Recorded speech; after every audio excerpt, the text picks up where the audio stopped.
من الشیطان الرجیم بسم اللہ الرحمن الرحیم ان الذین بے شک وہ لوگ تولو جو پھر گئے منکم تم میں سے یوم التقى الجمعان اس دن جس دن دو جماعتیں ملی تھی انما استزلهم الشیطان بے شک ان کو پھسلایا تھا شیطان نے بعض ما کسبوا بعض ان کی کمائی کے.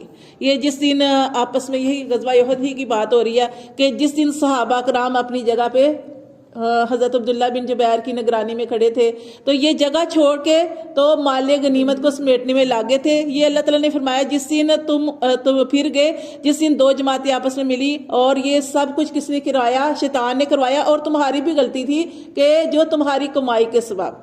وَلَقَدْ عَفَا اللَّهُ پھر اللہ نے تمہیں معاف کر دیا عنہم اس بات کو، تمہاری اس بات کو معاف کر دیا. جیسے میں کل آپ کو بتا رہی تھی کہ کچھ لوگ جو تھے نا ایسے ان کو کہنے لگے کہ یہ وہ لوگ ہیں جو غزوہ احد میں بھاگ گئے تھے. اسی طرح ایک حج کے موقع پر بھی نا ایک آدمی جو تھا نا اس نے حضرت عثمان غنی پر اعتراض کیے کہ آپ تو وہ لوگ ہو جو وہ غزوہ احد سے بھاگے ہوئے ہو، بلکہ انہوں نے حضرت عثمان غنی سے یہ بھی کہا کہ آپ وہ ہیں کہ آپ غزوہ بدر میں بھی شامل نہیں ہوئے، آپ بیعت رضوان میں بھی شامل نہیں ہوئے اور غزوہ احد سے بھی بھاگے تھے. تو پھر عبداللہ بن عمر کے بیٹے جو تھے ابن عمر رضی اللہ تعالیٰ عنہ صحابی، انہوں نے کہا کہ اس کا میں جواب دیتا ہوں. پھر انہوں نے جواب دیا کہ حضرت عثمان غنی جو تھے وہ غزوہ بدر میں شامل نہیں ہوئے اور اس کی وجہ کیا تھی کہ ان کی بیوی جو کہ آپ صلی اللہ علیہ وسلم کی بیٹی تھی وہ بیمار تھی اور اس وجہ سے وہ غزوہ بدر میں شامل نہیں ہو سکے. اور پھر انہوں نے کہا کہ بیعت رضوان میں نہیں شامل ہوئے. انہوں نے کہا کیوں نہیں شامل ہوئے بیعت رضوان میں؟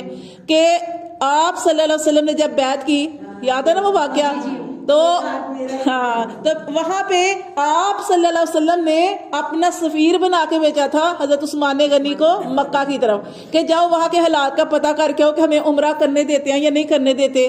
تو وہاں پہ وہ تو چلے گئے حضرت عثمان غنی، تو درخت کے نیچے آپ صلی اللہ علیہ وسلم نے صحابہ کرام سے بیعت کی تھی اور سب نے بیعت کی. تو جب حضرت عثمان غنی کی باری آئی تو وہ تو چونکہ گئے ہوئے تھے تو آپ صلی اللہ علیہ وسلم نے اپنے ہاتھ کے اوپر اپنا دوسرا ہاتھ رکھا اور کہا کہ یہ عثمان غنی کا ہاتھ ہے، یعنی کہ ان کی طرف سے بھی بیعت ہو گئی. تو یہ بیعت رضوان میں بھی شامل ہی تھے. ظاہر ہے وہ آپ سے اتنی بڑی بات فرما دی اور انہوں نے کہا کہ آپ لوگ غزوہ احد سے بھاگ گئے تھے. تو انہوں نے کہا کہ آپ نے وہ آیت نہیں سنی وَلَقَدْ عَفَا اللَّهُ عَنْهُمْ کہ اللہ نے معاف کر دیا. اب کسی کا اعتراض نہیں بنتا، جب اللہ معاف کر دے تو کسی کو یہ بات بار بار نہیں کہنی چاہیے کہ یہ تو غزوہ احد سے بھاگے ہوئے تھے.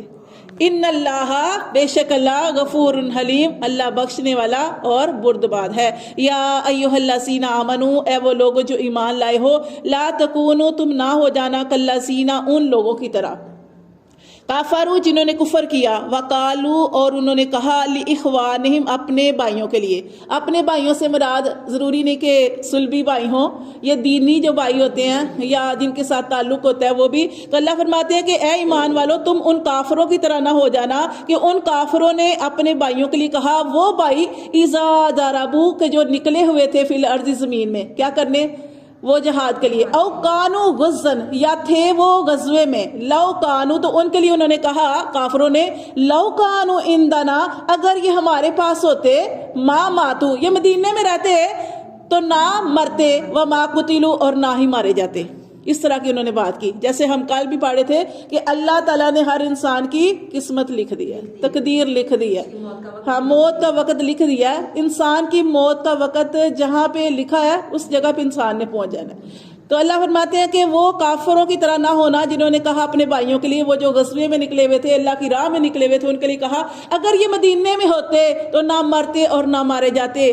اللہ فرماتے ہیں لی یجعل اللہ تاکہ بنا دے اللہ ذالک یہ حسرتن حسرت فی قلوبہم ان کے دلوں کی، یہ ان کے دلوں کی حسرت ہے. ورنہ اللہ نے ہر انسان کی موت کا وقت لکھ دیا. وہ سورۃ نساء میں ہے شاید کہ اللہ فرماتے ہیں کہ تم مضبوط قلعوں میں بھی ہو تو موت تو تمہیں آ کے رہے گی. جہاں پہ موت، جیسے آج ہی یہاں پہ پڑھے ہیں کہ موت کا وقت اگر لکھ دیا اللہ نے تو انسان گھر میں بیٹھا ہے تو چل کے اس جگہ پہ چلا جائے گا، کیونکہ اس کو موت بلا رہی تھی نا، موت بلا رہی ہوتی ہے کہ اس جگہ پہ اس کی موت لکھی ہوتی ہے. وہ کتنا پیارا واقعہ تھا نا حضرت سلیمان علیہ السلام کے زمانے کا ہی واقعہ. ایک آدمی کا ٹھیک ہے نا، وہ مجلس میں بیٹھا ہوا تھا تو وہ جو تھا ایک شخص ہاں فرشتہ جو تھا وہ انسانی شکل میں تھا اور ہاں اس جی کی طرف دیکھ رہا تھا اور اس نے حضرت سلیمان علیہ السلام سے کہا کہ آپ تو ہواؤں کے اختیار رکھتے ہیں تو مجھے میرے گاؤں تک پہنچا دے مجھے ساتھ. کیونکہ ہاں اس مجلس میں یہ جو آدمی بیٹھا ہے اس سے مجھے اتنا ڈر لگ رہا ہے کہ میری جان نکالے گا. تو آپ کے لیے اللہ تعالیٰ نے آپ کو اختیار دیا ہے تو آپ ہواؤں کے ذریعے مجھے میرے علاقے میں پہنچا دیں. جب وہ علاقے میں پہنچا تو وہاں پہ اس کی موت لکھی تھی اور وہاں پہ اس کو یعنی اس دیکھیں وہ ڈر کی وجہ سے موت کی وجہ سے بھاگا. لیکن وہ فرشتہ کیوں دیکھ رہا تھا؟ فرشتہ اسی لیے دیکھ رہا تھا کہ اس کی موت تو اللہ نے مجھے کہا فلاں بستی میں نکالی یہ یہاں پہ کیا کر رہا ہے. تو وہ اللہ نے اس کو اس جگہ پہ پہنچا دیا. ہاں وہ لڑکی کو قتل کر دیتا ہے ہاں جی مار کے اور باہر. ہاں جی وہی واقعہ نا کہ اگر تم مضبوط قلعوں میں بھی ہو. مکڑی سے اس کی ہاں مکڑی سے موت لکھی تھی اور اسی طرح ہوئی. کتنا انتظام کیا, مضبوط گھر بنایا, محل بنایا, ہر طرف سے حفاظت کی, کوئی مکڑی نہ آئے. اللہ نے موت اس طرح لکھی ہوئی تھی اس طرح. اسی لیے اللہ نے وہی میں نے آیت پڑھی تھی کہ آیت کا ترجمہ پڑھا تھا کہ اگر تم مضبوط قلعوں میں بھی ہو تو موت تمہیں آ کے ہی رہے گی. ہاں اچھا کوئی واقعہ ہو گیا ناخوشگوار تو ہم لوگ کہتے ہیں نا کہ کاش ہم ایسے نہ کرتے. یہ لفظ کاش والا اللہ کو پسند نہیں ہے. ہم ایسے نہ کرتے. وہ تقدیر میں لکھا ہوا تھا, وہ ہماری تقدیر میں ہم نے پڑھا نا. میں سے آپ کو بتا رہی تھی کہ ایمان کیا ہے تو ان اللہ ملائکتہ وہ ہاں, اور اس میں اچھی بری تقدیر پر ایمان لانا یہ ہماری قسمت میں لکھا تھا, ایسا ہونا ہی ہونا تھا. ٹھیک ہے تو وہ والا تو اللہ فرماتے ہیں کہ یہ اللہ نے تو موت کا وقت لکھ دیا ہے لیکن اللہ نے ایسے ان لوگوں کی حسرت رکھ دی ان کے دل میں. واللہ یحیی کیونکہ اللہ ہی زندہ کرتا ہے, ویمیت اور اللہ ہی مارتا ہے. واللہ اور اللہ بما تعملون جو بھی تم اعمال کرتے ہو بصیر اس کو دیکھتا ہے, بابصیرت ہے. ولا ان اور البتہ اگر تم نکلو مارے جاؤ فی سبیل اللہ اللہ کی راہ میں, او متم یا تم مر جاؤ, یا تم اللہ کے راستے میں شہید ہو جاؤ یا ویسے ہی تم اس دنیا سے چلے جاؤ. جانا تو ہے یعنی کہ اگر آپ نہیں نکل رہے اللہ کے راستے میں تو موت تو آنی ہے. یعنی کہ دونوں کا آخر جو ہے آخر موت ہی ہے نا انسان کا. یا تو پھر شہید ہو جائے گا یا پھر اپنی جیسی موت طبعی موت لکھی ہے اس طرح مار جائے گا. اللہ فرماتے ہیں اگر تم لڑو فی سبیل اللہ اللہ کی راہ میں, اور متم یا تم مر جاؤ, لمغفرات البتہ مغفرت من اللہ اللہ کی طرف سے, ورحمت اور اللہ کی رحمت, خیر بہتر ہے, مما یجمعون ان چیزوں سے جو تم جمع کرتے ہو. اور جمع کیا کرتا ہے انسان؟ مال. دنیا ابھی غزوہ احد میں شکست کی وجہ مال. اللہ فرماتے ہیں اگر تمہارے پاس ڈھیر مال ہے لیکن اگر تم اللہ کی راہ میں اس دنیا سے چلے جاتے ہو تمہیں بخشش مل جاتی ہے تو یہ ان ساری چیزوں سے بہتر ہے جو تم جمع کر کے رکھتے ہو. ولا ان اور البتہ اگر تم مر جاؤ, او قتلتم یا تم شہید کر دیے جاؤ, الی اللہ تو طرف اللہ کی تحشرون تم سب کا لوٹنا ہے. لیکن حدیث میں آتا ہے نا کہ جب اللہ کے راستے میں جب کوئی شہید ہوتا ہے تو ایک قطرہ خون کا زمین پر گرتا ہے تو اس انسان کے سارے گناہ اللہ معاف کر دیتے ہیں, اور سوائے قرض کے.